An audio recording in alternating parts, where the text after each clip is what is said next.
having some kind of issue with my stomach, and I would love some support.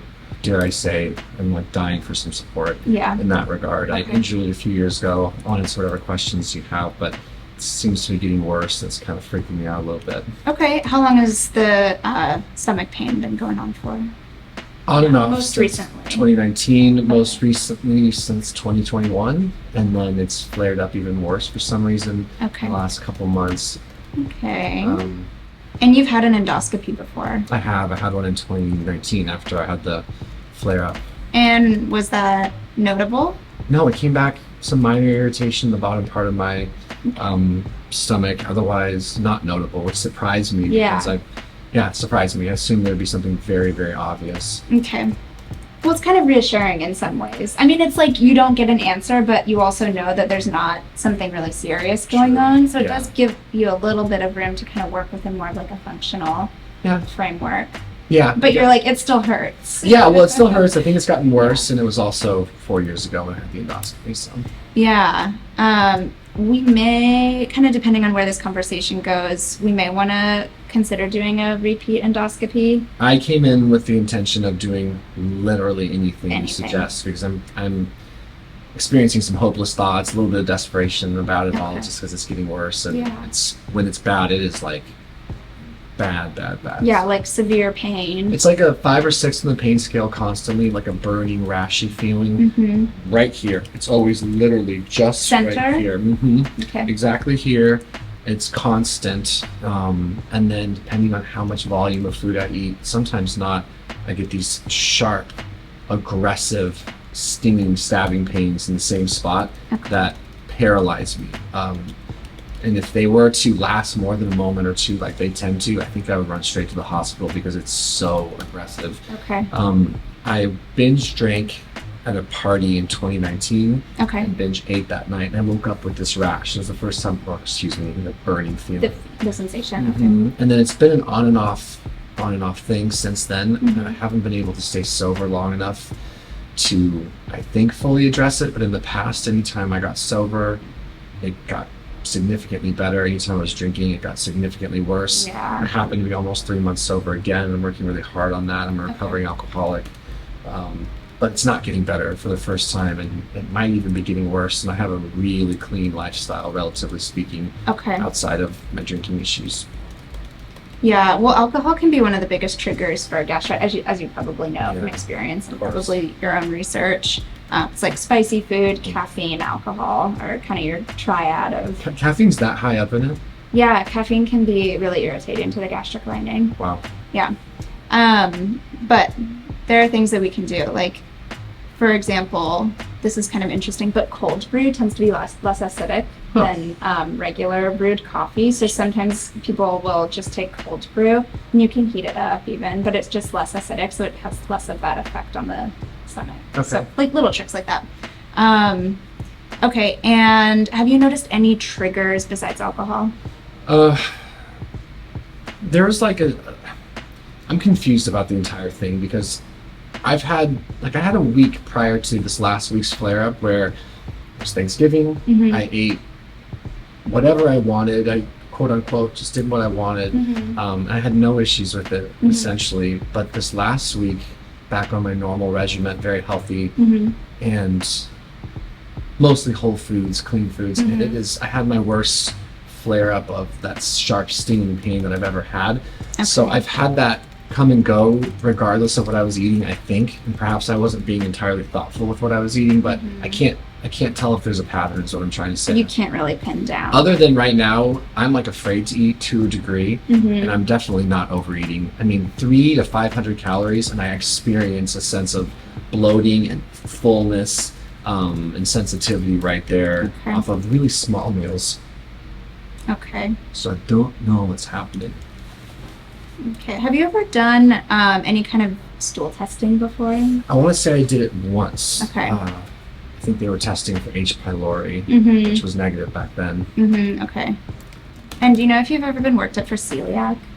No, I don't think I have. Okay. And the last time you had pretty comprehensive blood work was years. Okay. I mean, I think the most recent blood work I've had is been relegated to total testosterone free, maybe some T4, PSA, things like that.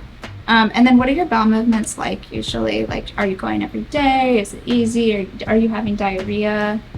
Occasional, but it really just depends on what I'm eating. I'd say I typically am just having consistent, relatively normal bowel movements. Had you met me a few months ago, I was in a really tough spot and my digestion was absurd because I was drinking so much. So it seems to be doing better now. Okay, great. Are you noticing any kind of like undigested food in your stool, mucus, well formed? Like, have you ever looked at a poop chart? If you know a bunch of naturopaths, you may have before. Maybe, I'm not sure. Naturopaths love talking about poop. Yeah, apparently it's really instructive. It's really a thing. Okay, so this kind of chart, it's called the Bristol stool chart, and this isn't a super great picture. I used to have a really good handout for it, but it kind of helps us just get an idea of the consistency of your poop, and that can tell us a little bit about your digestion. So where do you think you hang out most? Probably more like this. Like 5, like 4 to 5. Right here. Okay. Yeah. Okay, so maybe a little bit on the looser side, but yeah, I'd be a little bit on the looser bad side, I guess. Okay. Nausea or vomiting? No vomiting. Okay. I sometimes wonder if I'm dealing with some nausea, but nothing so extreme that I end up throwing up. My brain has been playing tricks on me the last couple months in particular. It's like when I was active in my addiction, I was just praying for a couple days sober, so my stomach could heal, and I just couldn't get it for a couple years, essentially. But having it not recover like I assumed it would, and like it has in the past, just going through the gamut of possibilities. Yeah. Is something stuck somewhere? Is there an internal organ dealing with this? Do I have... Sure. Did I cause irreversible damage? You got it. I am freaking myself up. And to that degree, I think I'm impacting my own bowel movements from fear and stress. Oh my gosh. I mean, the gut-brain connection is huge, right? Absolutely. And also, when you get into this position where eating food hurts you, it's very hard to sit down and be in a parasympathetic state and eat, which is what we need to digest food well. Exactly. Right? So you get in kind of this vicious cycle. Yeah. Unfortunately, I've been in it. Yeah. So, have you been noticing any weight loss because of food avoidance? I was already losing weight. Okay. Intentionally or unintentionally? Semi both. I was drinking about 12 to 14 drinks a night. Okay. And so when I stopped that, I just naturally started losing weight. Sure.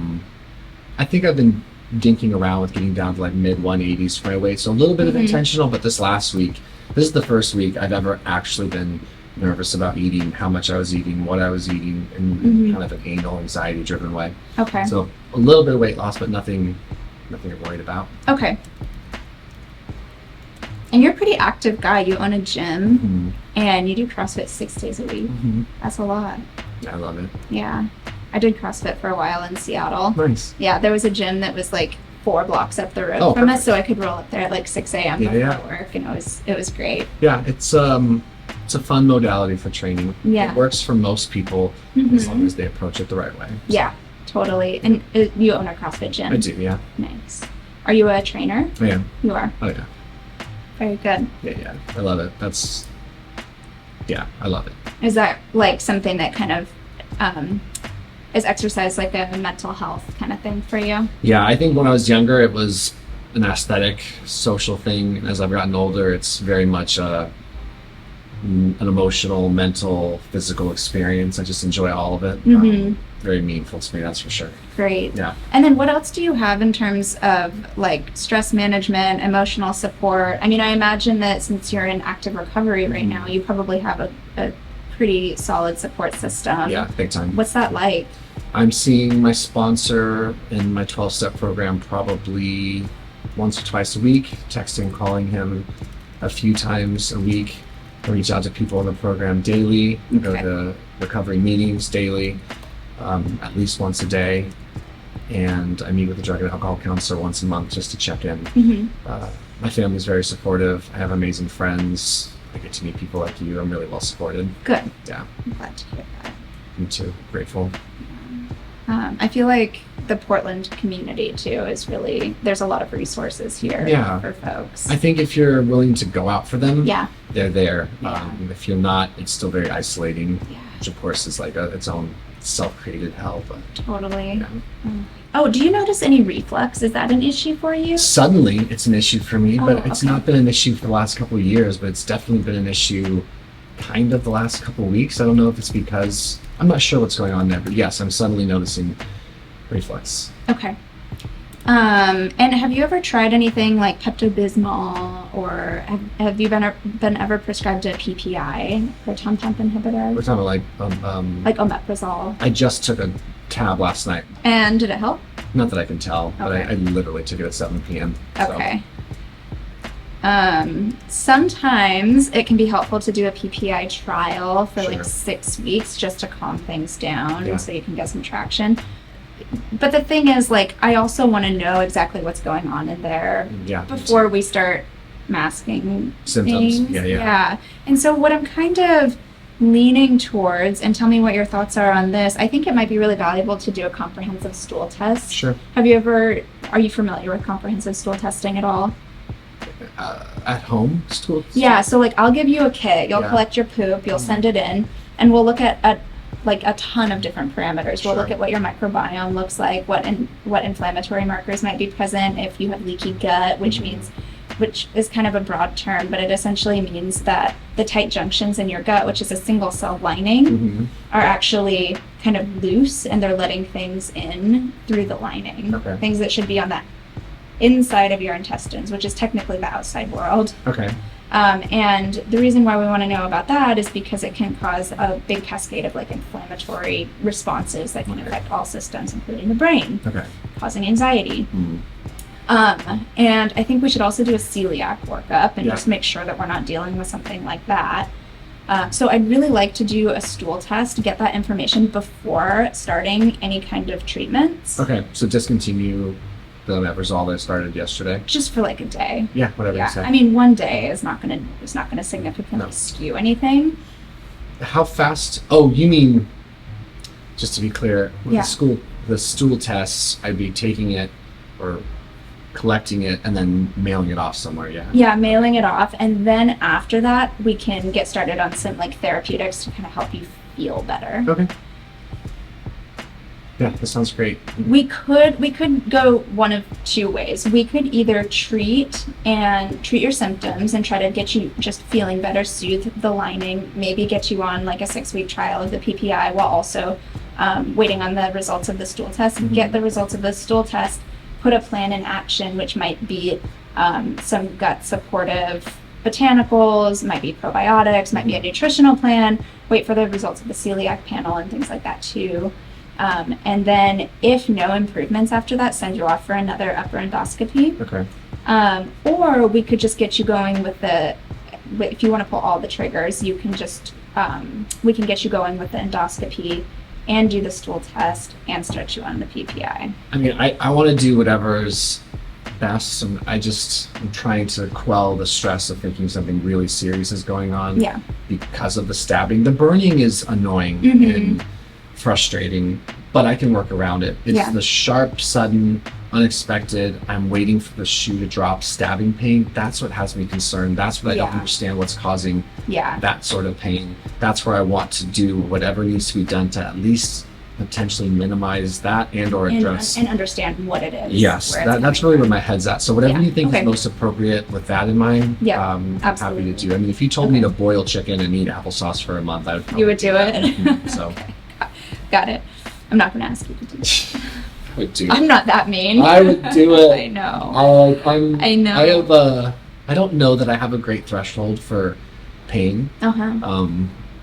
So it's like I will do just about anything to get out of consistent pain. And I think being so miserable for a couple of years in active addiction and trying to stop being in it and not being able to, I'm just so excited to experience my life with a little less consistent pain. Absolutely. So I'm glad I'm sober to try to fix this, but I'm just bummed that it's even a thing. That you're like having to deal with it just a little while bit. You're on track.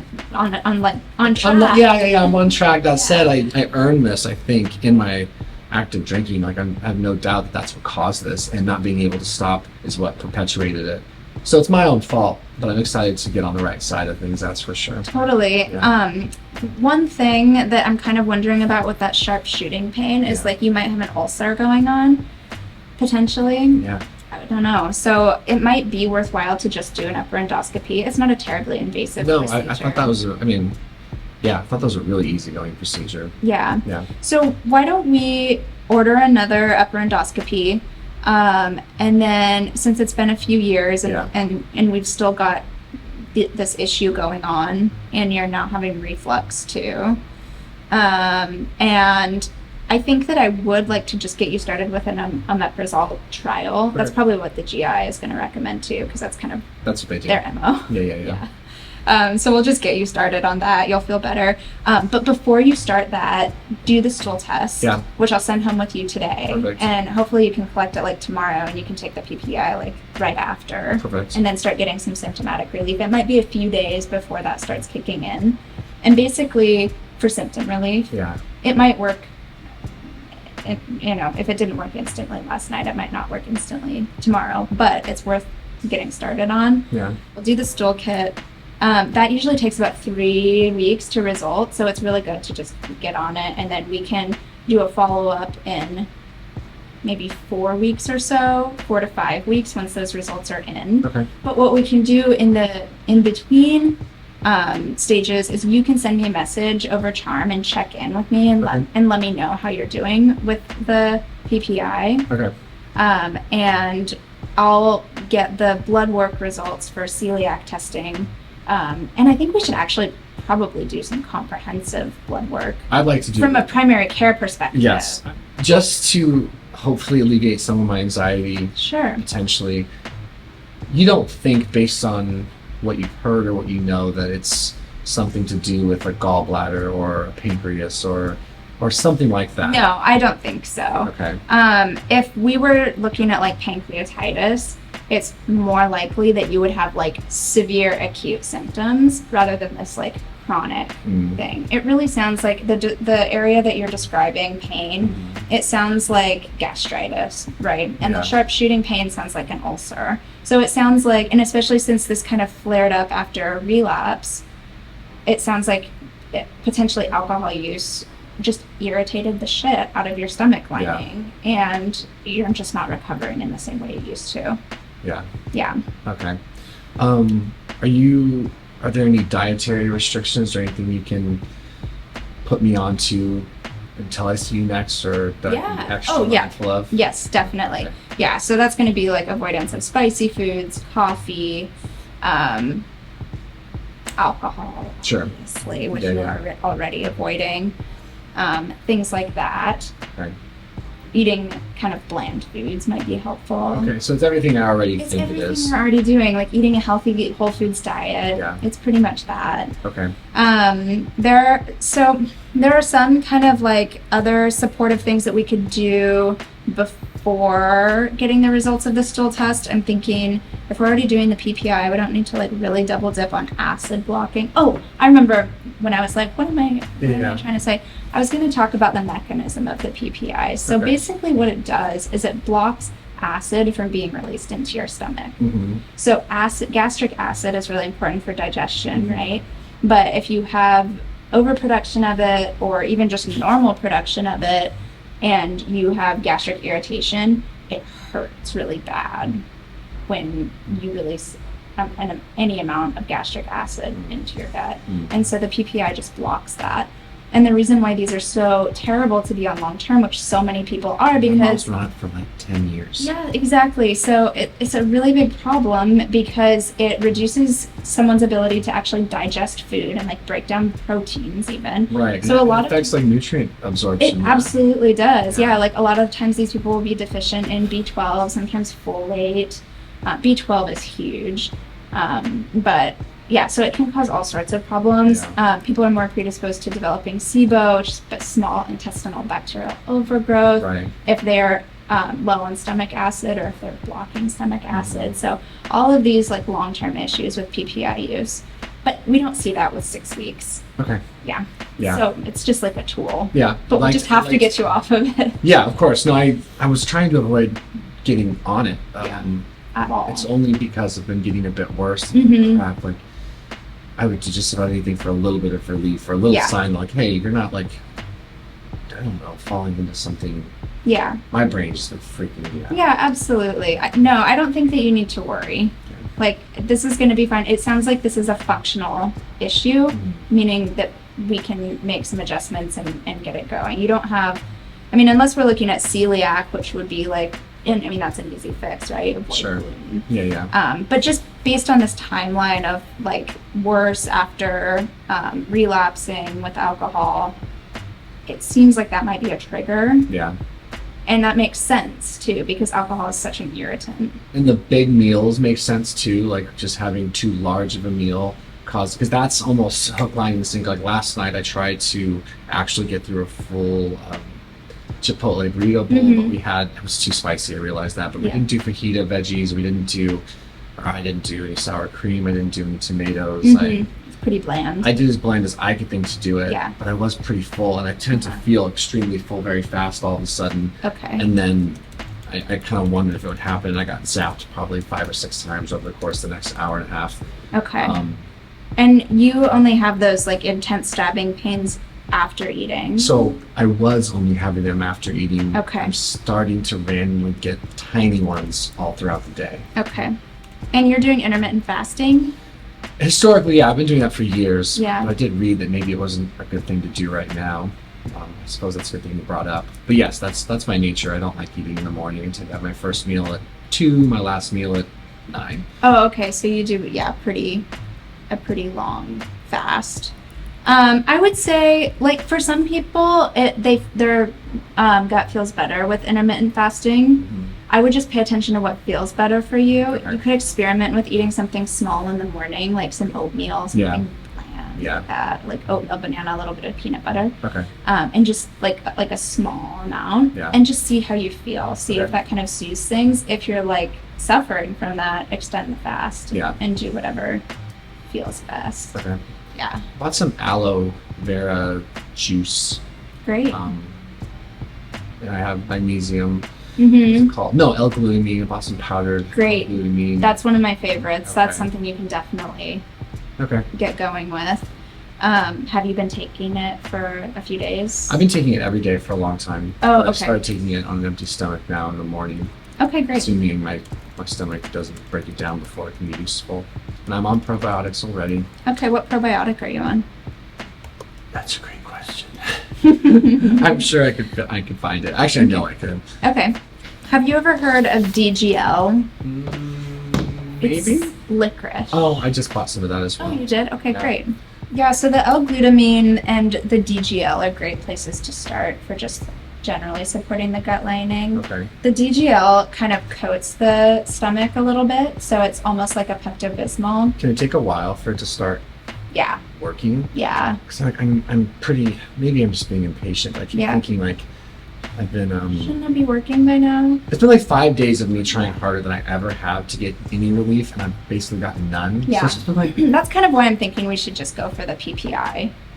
Like bring out the big guns for a little bit, get some imaging, do all of this stuff because the glutamine actually helps build up those enterocytes a little bit more. It kind of feeds them, and so you can get some relief there. And then the DGL has a different action than the PPI too. So we can be doing all of that while waiting. Yeah, please load me up with everything I can do. It's this one. I'm also Belching? like crazy. Okay. Particularly after I eat, I will be burping for like an hour, constantly burping.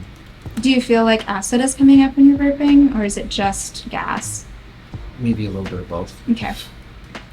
Excuse me. Okay, so how does this gut plan sound to you? You're going to continue with the glutamine, the DGL, which you already have.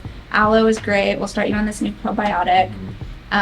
You can just get over-the-counter omeprazole. Yeah, Your mom has a whole 14-day bunch pack right now, and I'll get the rest of it. Yeah. I said, but I'm not going to take it until after my stool sample tomorrow. We'll start it after the stool test, which I'll send you home with, and then we'll get the results of that in about 3 weeks. I'll order an upper endoscopy for you to repeat, and then we'll follow up on the results of the stool test when they come through, which should be about 3 or 4 weeks. Okay. And then other than that, how bland do you want me to be I with would say just avoid spicy food. just period? Yeah. What are your Anything thoughts with- on fat intake in general? Well, that's a good question. Do you notice that it's worse with fat intake? I'm going to try to be even more careful. Yeah. Trying to notice that. Yeah, because that can kind of give us a clue as to if gallbladder is playing a role. Yeah. Yeah, I'd read about the gallbladder. Yeah. We need our gallbladder to be working to break down fat. So say you eat a really fatty meal, you can even just test like an avocado. It can be a healthy fat. Yeah, how about this? If it is playing a role, it must be minor because I include like some peanut butter Yeah. in almost all my breakfast. Mhm. I tend to break my fast with the exact same meal every day. Mm-hmm. I don't eat some peanut butter and get extra screwed up. Yeah. That said, it seems like if I eat anything, it's getting worse right now. Right. So Yeah.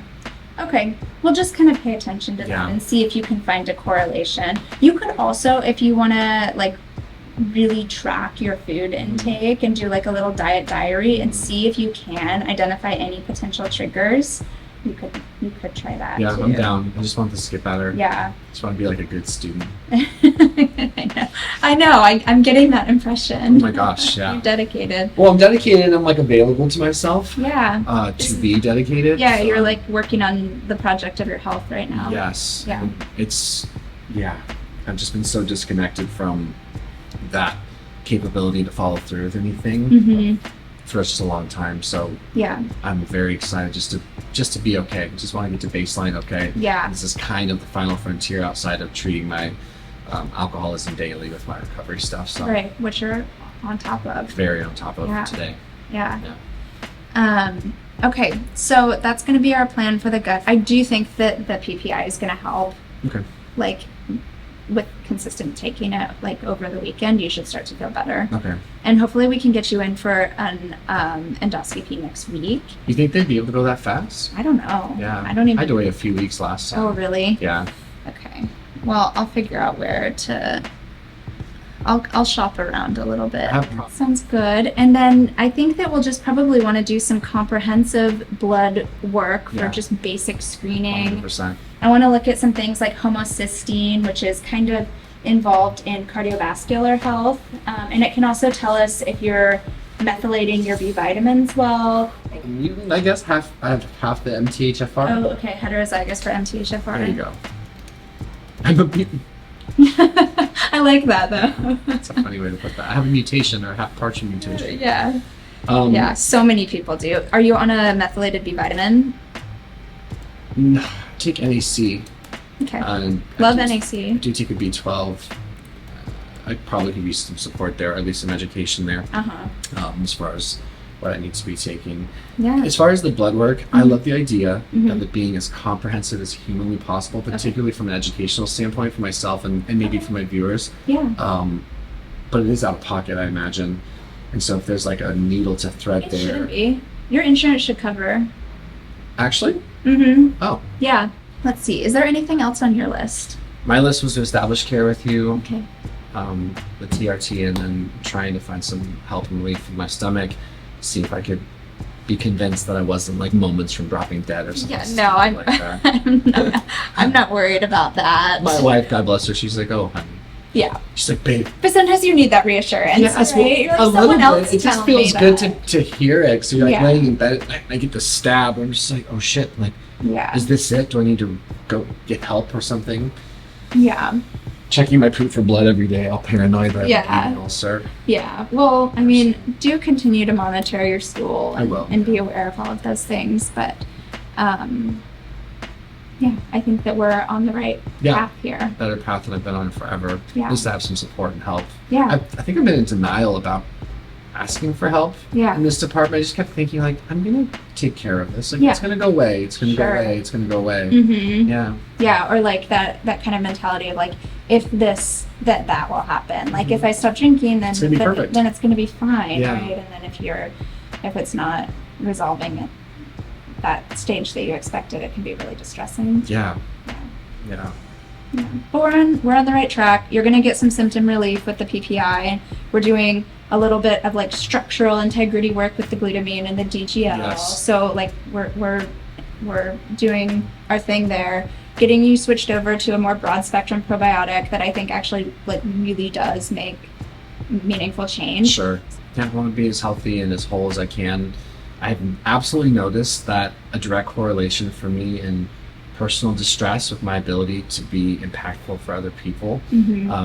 This was like abundantly clear when I was stuck in my addiction, but it kind of is pretty proportionately related to any distress. Yeah. Like I noticed that I'm less bright, I'm less warm, I'm less helpful, I guess. Yeah. When I'm in pain. Yeah. That's a normal response. I agree. Yeah. I agree. But it also just speaks to how valuable and meaningful it is to find a healthy baseline, to find your homeostasis, and how desperate I am for that. And it's certainly, I am for that, excuse me. I know other people are too. So it's humbling, that's for sure. Yeah, absolutely. You'd said that I should base the intermittent fasting on how I feel, not just like black and white, hey, you should be trying to eat little bits all throughout the day, the whole day. Yeah. It's an individual thing. So the stomach can heal when fasting. Okay. Yeah. Yeah. Okay. There's some outspoken people online that are like, no, if you're fasting, there's nothing for your acid to work with, and it's just going to plow an irritated stomach. No, because I mean, yes and no. I can see that argument as well, but I mean, we do see that bowel rest heals GI issues. Yeah. Like time and time again. Heals a lot of issues, Sure. right? So I am of the mindset that if prolonging your fast does not cause problems, then I would probably do that. If you're noticing that you're having a lot more pain with taking in food, then I would reduce the times that you're taking in food. The only thing is I want to make sure that you're getting adequate nutrients. I've never had this experience until this. It is wild to try to get enough calories, especially thoughtful calories and macronutrients with this sort of parameter, I guess. Typically, when I'm feeling good, it's 2 meals a day, maybe 900 to 1200 on my first, probably 1500 to 2000 on my second, ish, give or take.